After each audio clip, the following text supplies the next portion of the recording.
자, 여러분, 새해 2026년 첫 주일 예배 우리 함께 드리고 있습니다.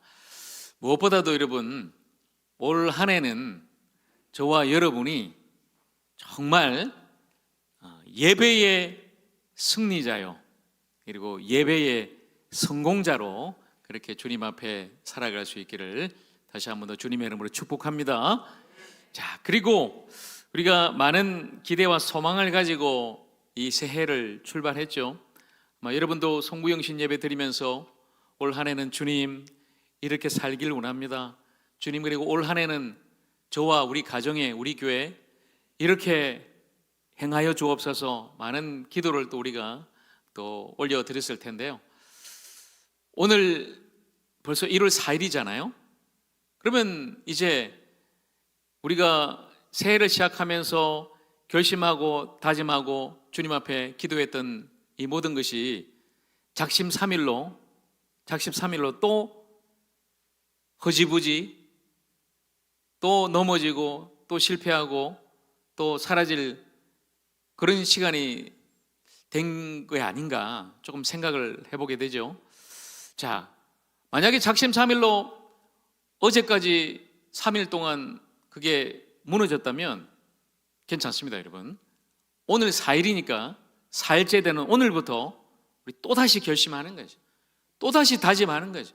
또다시 이 하루하루를, 날마다의 삶을 주님 앞에 참된 예배로, 그리고 말씀 붙잡고 그 말씀의 길을 따라서 날마다 주님의 영광 바라보고 그 영광을 선포하는 일에 우리 모두가 비록 적을지라도 한 부분을 감당하면서 진정한 예수의 제자로, 사명자로, 직분자로 하루하루 날마다 2026년도를 바로 그렇게 신실하고 정직하게, 무엇보다도 성령 충만함으로 뜨겁게 그렇게 살아낼 수 있는 저와 우리 모두가 될 수 있기를 간절히 소망하고 또 주님의 이름으로 축복합니다.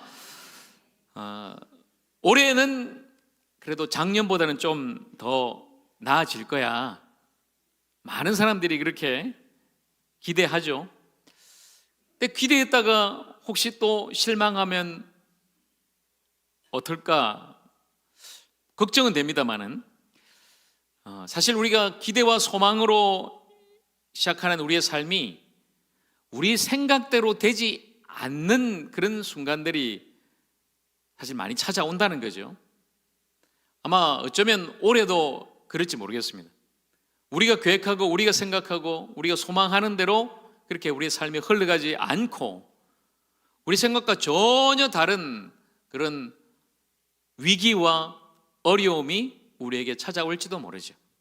그러나 그 순간에도 여러분 다시 기억하십시오.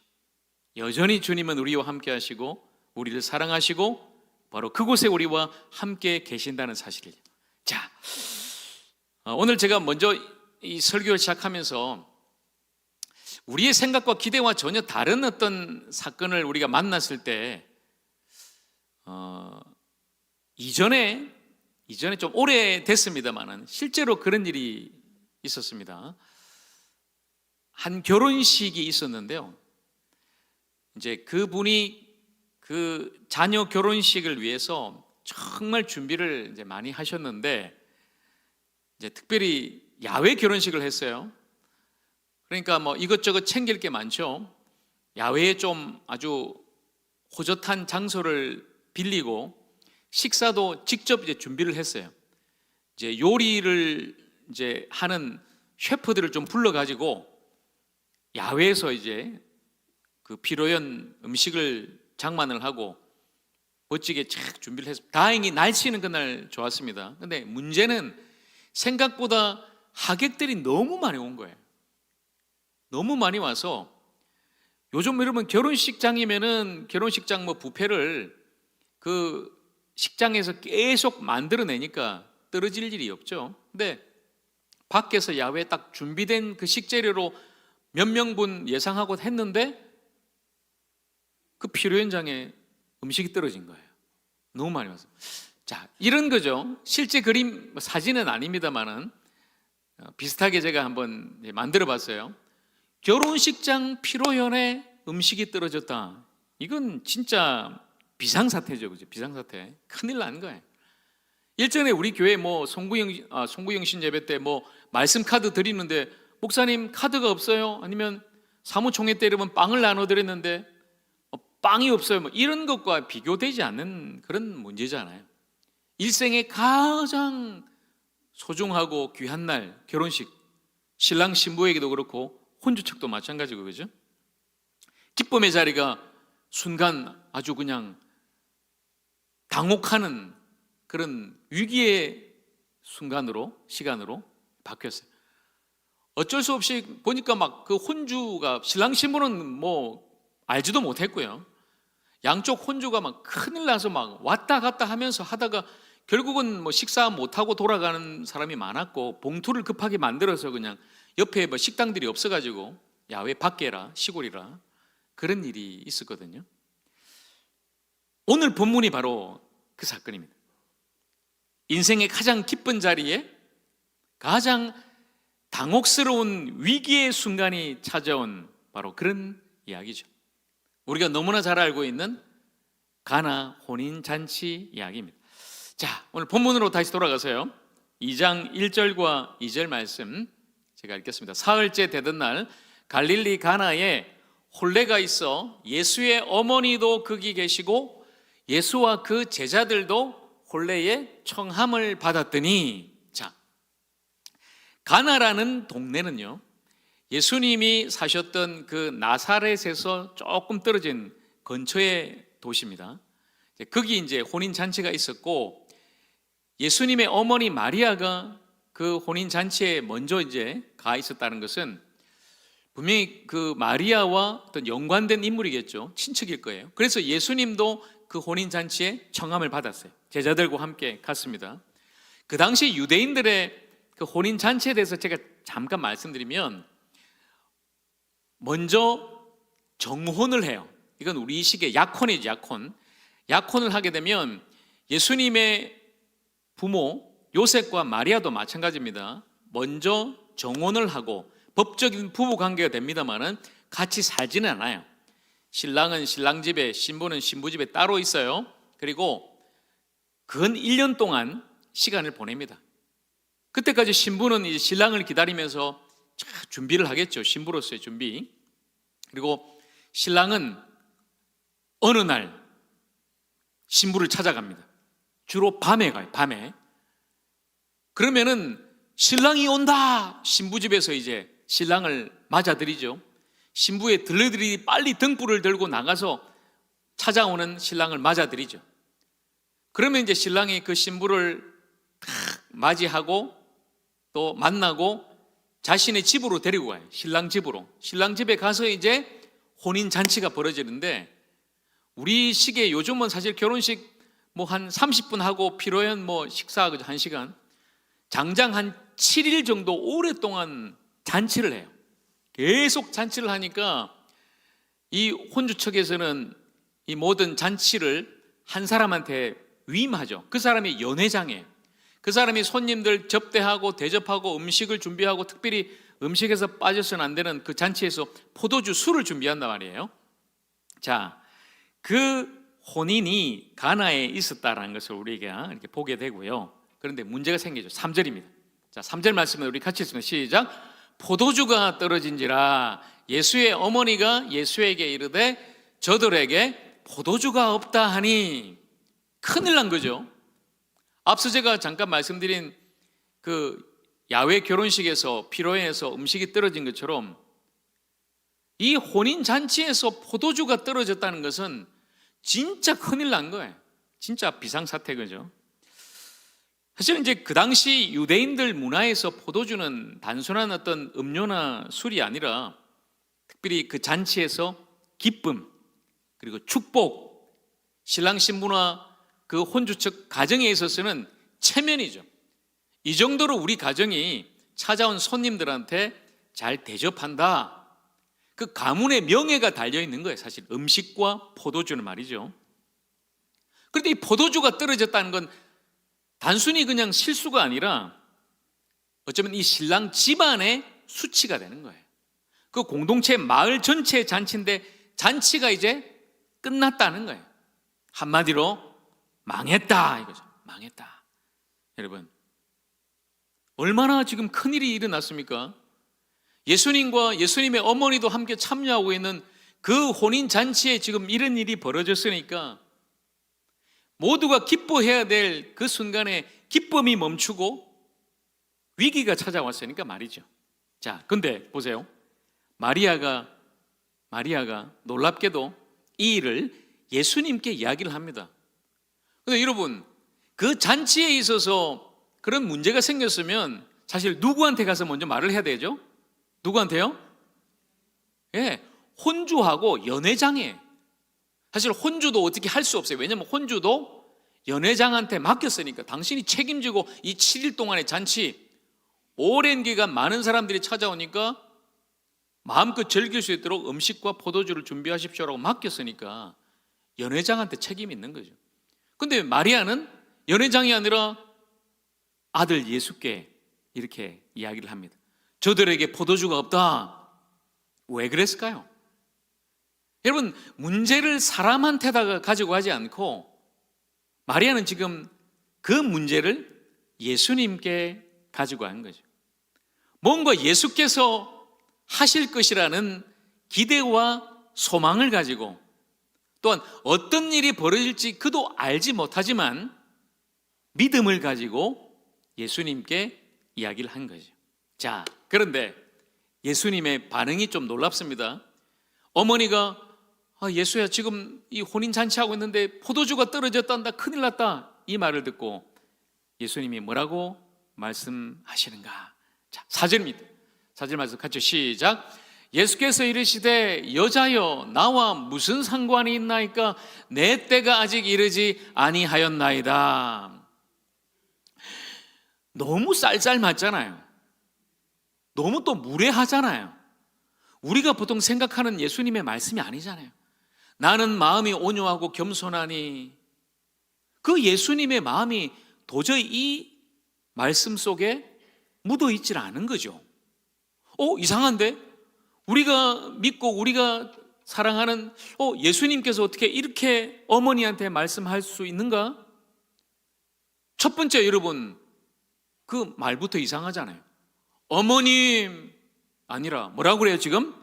여자요.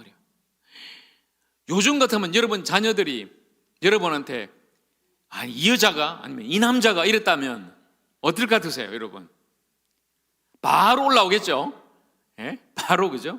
바로 뭐가 올라가잖아요. 그런데 여러분, 여기서 여러분 오해하시면 안 되는 게, 이 여자애라는 단어가 함부로 자기 어머니한테 무례하게 한 그런 말은 아니라는 거죠. 원래 이 여자애라는 단어, 성경 원어로 귀나이라는 이 단어, 이 여인이여라는 말은 무례의 단어가 아니라 존중의 단어예요. 굉장히 여인을 존중하고 높이는 그런 호칭이었다라는 걸 여러분이 꼭 기억하셔야 되고요. 이 귀나이라는 단어를 몇 차례 예수께서 말씀하시는데, 자신의 어머니 마리아에게, 그리고 마지막에 예수께서 십자가에 달리실 때 또다시 자신의 어머니에게 이렇게 말씀하죠. 여자여, 이제 당신 옆에 있는 요한이 당신의 아들입니다. 그렇게 부탁을 하죠. 사마리아 여인에게도, 가늠한 여인에게도 예수님은 이 단어를 말씀하시면서 혈육의 관계, 인간적인 관계가 아니라 그분이 바로 하나님이시오, 우리를 구원하시는 메시아로서의 어떤 사역의 관계 속에서 이 말씀을 하고 계신 거죠. 자, 그러면서 내 때가 아직 이르지 아니하였나이다. 이게 중요합니다. 내 때가 아닙니다, 어머니. 아직 내가 여기서 무엇을 하거나 나설 때가 아닙니다. 이 말은 여러분, 예수님은 철저하게 모든 공생의 기간 하나님의 시간을 기다린 거죠. 하나님의 때를 분별하고 무엇을 하든지 하나님의 방식대로, 하나님의 방법대로 주님은 움직이시고 말씀하시고 역사하셨다는 거예요. 그러니 이 말은요, 단순히 예수님께서 뭐 부탁하고 있는 어머니를 아주 매몰차게 무례하게 그냥 탁 쏘았던 말이 아니라 모든 것은 하나님의 때에 하나님의 방식에 맞춰 이루어질 것이니 어머니 아직은 아닙니다라고 이렇게 말씀하신 거예요. 그런데 마리아는 물러나지 않습니다. 여전히 마리아는 이렇게 반응을 해요. 5절입니다. 5절 말씀요. 같이 그의 어머니가 하인들에게 이르되 너희에게 무슨 말씀을 하시든지 그대로 하라 하니라. 여기에 마리아의 믿음이 있는 거죠.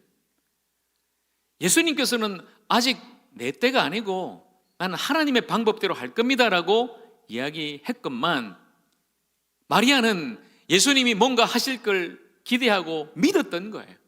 분명히 예수님이 이 잔치 가운데 뭔가 하실 거다 믿고 제자가 아니죠, 하인들에게 부탁을 합니다. 무슨 말씀을 하시든지 그대로 하라는 거예요. 이제 내 아들 예수가 너희들에게 뭔가를 말씀할 텐데 그게 무슨 말씀이든지 너희들은 그대로 순종하고 따라라 이렇게 부탁을 해요. 여러분, 자 이제 이 마리아의 믿음에 이어서 하인들의 순종이 등장합니다. 자 7절과 8절 말씀 우리 같이 읽습니다. 시작. 예수께서 그들에게 이르시되 항아리에 물을 채우라 하신즉 아귀까지 채우니 이제는 떠서 연회장에게 갖다 주라 하심에 갖다 주었더니. 자, 예수님께서 하인들에게 이렇게 요청하죠. 두 가지입니다. 항아리에 물을 채우라는 거예요. 항아리. 그럼 이 항아리는 뭘까? 앞서 6절에 보면 유대인들의 정결 예식에 쓰는 돌 항아리 6개가 있었다라는 거죠. 항아리가 이렇게 생겼습니다. 자, 보시면 이제 큰 항아리죠. 돌로 만든 항아리. 정결 예식이라 하면 보통 그 당시 유대인들이 식사하기 전에 저기서 손을 씻어요. 우리로 따지면 세면대겠죠. 세면대. 우리야 뭐 수도꼭지만 들면 물이 나오지만 그 당시는 다 물을 길러다가 저 항아리에 담아놔요. 그럼 그 항아리에서 물을 조금 떠서 손을 씻고 손을 닦고 그리고 식사를 하는 거죠.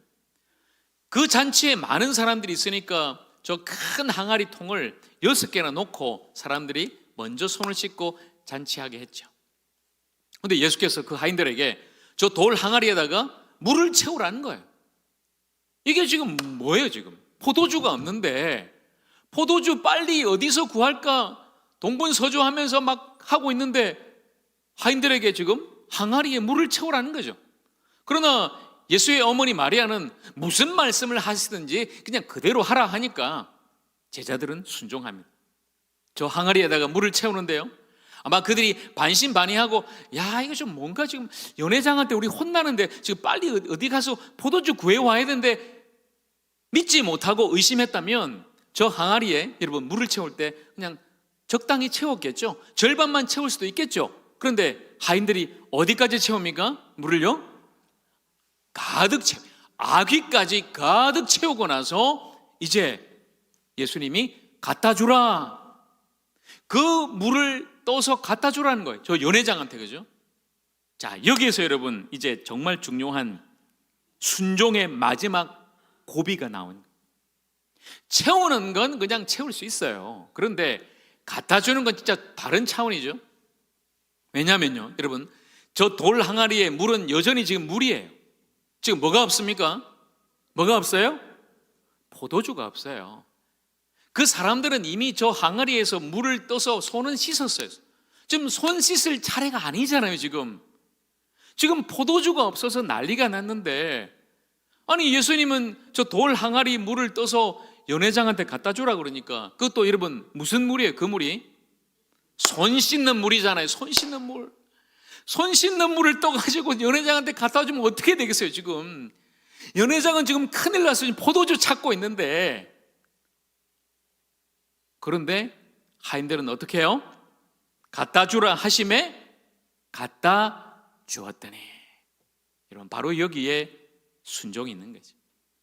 우리가 뭔가 내 생각에 이해되지 않고 지금 상황에 걸맞지 않고 도저히 내 생각과 다른 그런 상황이 벌어진다 할지라도 말씀대로 순종하는 거죠. 주님이 말씀하셨으니 주님께서 역사하여 주실 줄로 믿고 행하는 거죠. 그것이 바로 순종입니다. 그림 다시 보여주세요. 이제 그 하인들이 저 돌 항아리에서 물을 떠서 연회장한테 갖다 주는데, 아마 제 생각에는 그 물을 떠서 연회장한테 갖다 주는 그 순간에 바뀌었을 거예요. 제자들이라는 거죠. 저 하인들이 그냥 물 항아리에서 떠는 순간에는 여전히 물이었겠죠. 그러나 그들이 순종하고 갖다 줬을 때 그 물이 포도주로 바뀌게 되는 거죠. 이건 주님의 역사예요. 하인들에게 그대로 하라고 믿음으로 요청했던 것은 마리아의 믿음이었고, 그 항아리에 물을 아기까지 채우고 그 물을 떠서 연회장에게 갖다 준 것은 하인들의 순종이었지만, 그 물을 포도주로 바꾼 것은 예수님의 역사였던 거죠. 그리고 연회장이 맛보면서 와, 깜짝 놀랐어요. 아니, 이렇게 지금 내가 맛본 포도주 중에 제일 맛있는 포도주 이렇게 숨겨놓고 이제 내놓으면 어떡하냐, 나 큰일 날 뻔했잖아. 보통 사람들 그냥 포도주 마시고 좀 취하면 나중에 조금 질 낮은 걸 내놓는데, 아이고 왜 이렇게 좋은 걸 그동안에 숨겨놨냐고 연회장이 깜짝 놀라고 안심하면서 그런 이야기를 하게 되는 거죠. 그 일을 통해서 이제 그 혼인잔치는 모두가 기뻐하고 계속해서 잔치는 벌어지게 된 거죠. 여러분, 믿음과 순종을 통해 예수님은 오늘 첫 표적, 바로 이 기적을 이루신 거예요. 사람들을 그냥 놀라게 하려고, 야, 한번 너희들 이거 한번 볼래? 맛 좀 볼래? 이 포도주가 얼마나 맛있는지, 이런 기적이 아니었죠. 그 기적은 다른 사람들을 몰랐습니다. 오직 그 물을 떠다 준 하인들만 알았다고 지금 성경에 기록되어 있죠. 어쩌면 여러분, 이 기적은 우리의 삶에도 마찬가지 아닐까요? 눈에 보이는 번쩍번쩍 내 삶이 갑자기 막 바뀌고, 우리 가정의 일이, 생업의 일이, 자녀의 일이, 우리 교회나 우리 나라에도 그런 일은 아닐지라도 일상의 어떤 어려움과 문제와 위기 속에서 주님이 조용하게 우리의 삶을 다시 만져주시고 고쳐주시고 변화시켜주시는 그 역사가 진정한 기적 아니겠습니까? 여러분, 여러분의 올해 삶에도 진정 주님이 함께 하시고 주님이 만져주시고 주님이 회복시켜 주시고 주님이 회복시켜 주시는 그 변화를 통해 참된 기적을 맛볼 수 있는 그런 놀라운 역사가 올 한 해 저와 여러분 모두에게, 우리 하적교회 그리고 이 땅 이 민족에게도 있기를 주님의 이름으로 간절히 축복합니다. 오늘 이 가나 혼인잔치 사건을, 물론 여러분 2000년 전의 사건이고요, 우리 신앙생활 하면서 이 가나 혼인잔치 이야기 수없이 우리가 설교로 들어왔고 또 아는 이야기지만, 오늘 2026년 새해 첫 주일 주께서 오늘 우리 모두에게 주시는 말씀으로 다시 우리의 삶에 좀 적용했으면 좋겠습니다. 여러분, 어쩌면 포도주가 떨어진 그 잔치처럼 오늘날 우리의 현실도 그렇지 않을까요? 뭔가 좀 열심히 살고 싶고 잘 살고 싶은데 우리의 삶에 포도주가 떨어질 때, 건강의 포도주가 떨어지고 재정의 포도주가 떨어지고 가정 안에서의 관계의 포도주가 떨어지고, 나아가서 신앙생활하는 우리 공동체 안에서도 내 신앙의 포도주가 떨어지고 어려움과 위기를 만날 때, 그래서 우리 입에서 찬송이 그치고 한숨이 나올 때, 기쁨이 사라지고 슬픔이 찾아올 때, 낙심이 찾아오고 절망이 우리 눈앞에 여전히 태산같이 서 있을 때, 그러나 여러분, 오늘 말씀은 우리 모두에게 복음이 되어 이렇게 선언하고 있습니다. 포도주가 떨어진 그 자리에 예수님이 함께 계십니다. 여러분, 기억하십시오. 기쁨이 사라진 인생에 예수님이 오시면 전혀 다른 이야기가 시작됩니다. 바로 이것이죠. 이것이 진정한 우리의 복음 아니겠습니까? 오늘 이 말씀을 다시금 우리의 삶에 적용시키면서 결단했으면 좋겠어요. 주님은 없는 것을 꾸짖지 않으시고 다시 새롭게 만드십니다. 그것이 진정한 회복과 변화겠지요. 어쩌면 우리의 일상 너무나 흔한 물과 같고, 그래서 오늘도 반복되는 그 일상, 때로는 힘든 우리의 일상, 그 물과 같은 우리의 일상을 예수님은 포도주와 같은 축제로 바꾸신다는 거예요. 물과 같은 우리의 흔하고 힘든 일상이 예수 그리스도 안에서 정말 기쁨과 소망이 넘치는 잔치와 같은 그런 축제와 같은 시간으로 다시 변화되기를 간절히 소망합니다. 그렇게 주님은 바꾸어 주실 줄로 믿습니다. 슬픔을 기쁨으로 바꾸시고 우리의 절망을 소망으로 바꾸시며 우리의 눈물을 찬송으로 바꾸시는 예수 그리스도 안에서요, 우리의 삶도 반드시 예수 그리스도 안에서 변화될 줄로 믿습니다. 올 한 해 그런 놀라운 역사가, 그런 기적과 같은 일들이 오늘 우리의 모든 삶과 가정과 우리 교회와 이 나라 민족, 더 나아가 전쟁과 괴로움으로 죽어가는 모든 세상 그 땅에도 일어날 수 있기를 간절히 소망합니다. 여러분, 제가 오늘 이 설교를 준비하고 또 묵상하고 또 여러분에게 오늘 전하기 위해서 어제 밤까지 이제 참 이렇게 준비하고 있는데 제 머릿속에 계속해서 한 찬송이 계속 떠오르더라고요. 아마 여러분도 많이 들어보시고 이제 불러보신 그런 찬양일 건데, 아이들이 많이 이제 부르는 찬양이에요. 예수님이 말씀하시니 물이 변하여 포도주 됐네. 예수님이 말씀하시니 물이 변하여 포도주 됐네. 예수님 나에게도 말씀하셔서 새롭게 변화시켜 주소서. 아멘. 이 찬양 아시죠? 아주 짧고 아주 쉬운 찬양인데 왠지 이 말씀을 준비하면서 자꾸 제 마음을 두드리더라고요. 예수님 나에게도 말씀해 주셔서, 나에게도 오늘 이 시간 말씀해 주셔서 새롭게 변화시켜 주십시오. 여러분, 변화받기를 원합니다.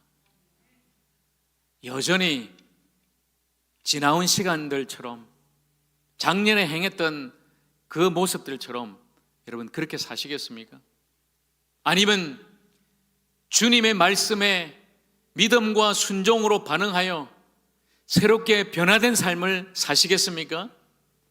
오늘 우리 모두가 다시 한 번 더 주님 말씀 앞에 믿음으로 순종하여 진정 변화되는 놀라운 역사를 체험하고 경험하고 누릴 수 있게 되기를 간절히 소망합니다. 주님은 우리의 삶을 다시 축제로 바꾸실 거예요. 절망과 괴로움과 눈물의 삶, 그러나 예수님이 함께 하신다면 기쁨의 축제로 반드시 우리의 삶이, 우리의 가정이, 우리 하조 공동체가, 이 나라 민족이 변화될 줄로 믿습니다. 사랑하는 여러분, 2026년 한 해를 살아갈 때 만약 여러분의 삶에 포도주가 떨어지는 그런 위기의 순간이 찾아온다면 꼭 기억하십시오.